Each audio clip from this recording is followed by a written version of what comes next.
Assalamualaikum warahmatullahi wabarakatuh. Pada kesempatan kali ini, saya Aisyah Mutia Ulfa dengan NIM 232111354 akan membahas mengenai kias.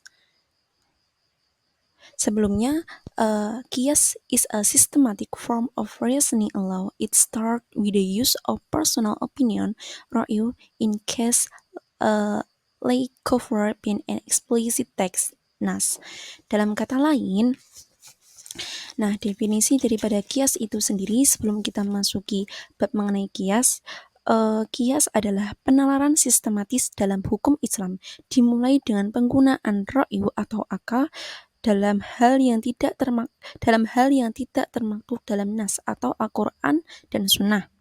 Nah, pelaksanaan ra'yu bukanlah sesuatu yang baru dalam Islam. Al-Quran sangat menekankan penggunaan kemampuan rasional, penekanannya berulang terhadap berpikir dan refleksi, serta rasio Allah secara sporadis dan tujuan perintah yang dibuat untuk penerapan ra'yu dan kias dalam jurisprudensi dan nilai filosofis. Nah, selanjutnya, pengertian daripada kias. Secara bahasa, kata kias berasal dari akar kata qasa yaqisu kiasan, yang artinya pengukuran. Para ulama fikih mendefinisikan kias dalam redaksi yang beragam, namun memiliki makna yang sama. Menurut istilah, kias adalah menyamakan sesuatu yang tidak memiliki nas hukum dengan sesuatu yang ada nas hukum berdasarkan kesamaan i'lad atau kemaslahatan yang diperhatikan oleh syarak. Kias juga dapat diartikan sebagai kegiatan melakukan padaan suatu hukum terhadap hukum lain yang belum terdapat dalam Al-Quran. Imam Ghazali dalam riwayatnya mendefinisikan kias sebagai berikut: membawa hukum yang belum diketahui kepada hukum yang sudah diketahui dalam rangka menetapkan hukum bagi keduanya, atau meniadakan hukum bagi keduanya, disebabkan sesuatu yang menyatukan keduanya, baik hukum maupun sifat. Nah, dengan kata lain, maksud daripada pendefinisian menurut Imam Al-Ghazali, kias itu bertujuan untuk menyamakan suatu hal yang belum terdapat hukumnya dalam Al-Quran dengan sesuatu yang hampir sama, yang jelas ada hukumnya dalam nas atau Al-Quran dan hadis.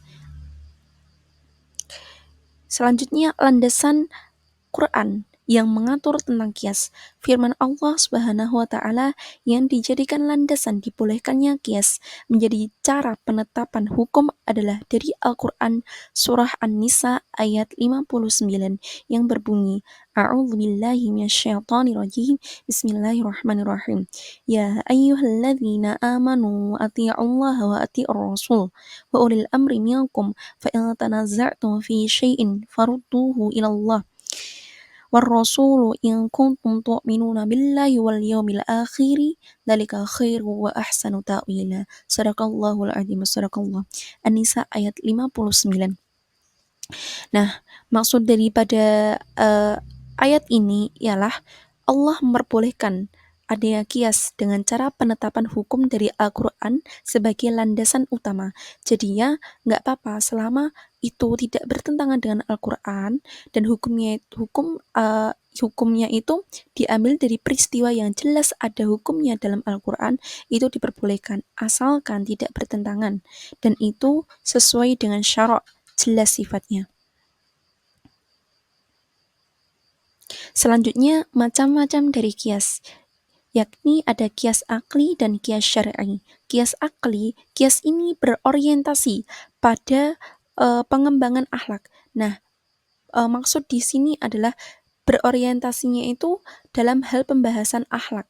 Akhlak dalam pembentukan karakter atau jati diri ataupun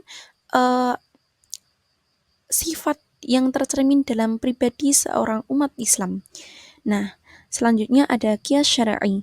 Kias ini membahas mengenai ketetapan yang berhubungan dalam hal ibadah dan muamalah. Nah, kalau yang tadi kan kias akli berfokus dalam hal akhlak ya, pembentukan akhlak yang baik.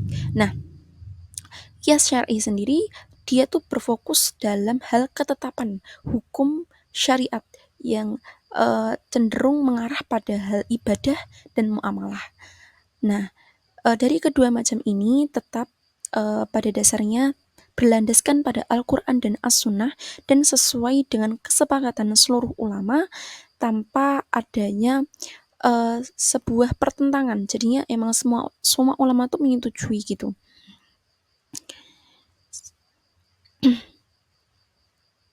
Selanjutnya tadi ada rukun qiyas. Nah, di dalam qiyas juga terdapat rukun-rukun yang tidak boleh ditinggalkan. Yang pertama ada al-aslu. Al-aslu adalah hukum yang sudah jelas dengan didasarkan pada nas yang jelas. Nah, maksud daripada al-aslu itu sendiri peristiwa yang ingin diteliti lebih lanjut mengenai hukum yang belum terdapat dalam Al-Quran itu bersumber pada peristiwa yang mungkin notabene hampir sama, tetapi peristiwa tersebut sudah jelas, jadinya secara nggak langsung peristiwa yang memang pada dasarnya belum jelas hukumnya dalam Al-Quran, hal tersebut disamakan dengan peristiwa yang jelas hukumnya tertera dalam nas. Nas tersebut tuh dimaksudkan di sini adalah Al-Quran dan As-Sunnah sendiri. Nah, yang kedua terdapat al-fara'u. Al-fara'u adalah suatu masalah yang tidak ditemukan nas hukumnya di dalam Al-Quran atau As-Sunnah. Nah, tadi kan sebelumnya al-aslu yang jelas hukumnya terdapat dalam Al-Quran. Nah, yang kedua ini peristiwanya itu masih sifatnya atau kejelasan hukumnya itu masih kabur atau belum jelas lah. Maka dari itu perlunya qiyas untuk memperjelas kembali hukum yang termaksudkan di sini. Nah, yang ketiga ada al-hukmu, hukum syar'i yang ada dalam nas, di mana hukum itu tersemat dalam Al-Quran atau maksudnya adalah perasan. Nah, jadi al-hukmu itu jelas hukumnya tuh. Jadinya hukum syar'i yang ada dalam nas. Nah, jadinya hukum itu kan ada 5, ada wajib, sunnah, mubah, makruh, dan haram. Nah, maksud daripada hukum di sini itu adalah kejelasan daripada peristiwa tersebut mengarah pada yang mana antara 5 hal yang saya sebutkan sebelumnya.